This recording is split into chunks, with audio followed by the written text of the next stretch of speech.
Oh, let's go！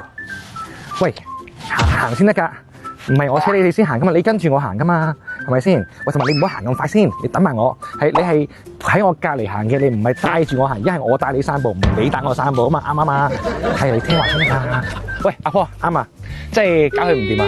我明明想好輕鬆帶你散步，好似好型咁樣㗎嘛，點知好似而家係佢扯住我行，我去邊我就跟住去邊咁喎，咁應該點樣算咧？梗係啦，你見唔見到條繩？你長期都係扯住，佢又唔知點算，你又好辛苦，係咪？係啊，咁可唔可以示範一次俾佢睇咧？好，我教你一次。好啊，好啊。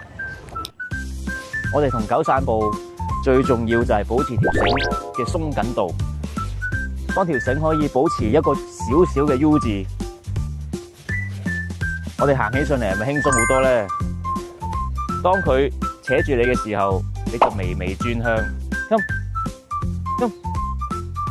當佢跟翻你嘅時候，你就稱讚下佢，保持呢個狀態去行，就可以好輕鬆噶啦。係喎，真係喎，而家跟住你行咯喎。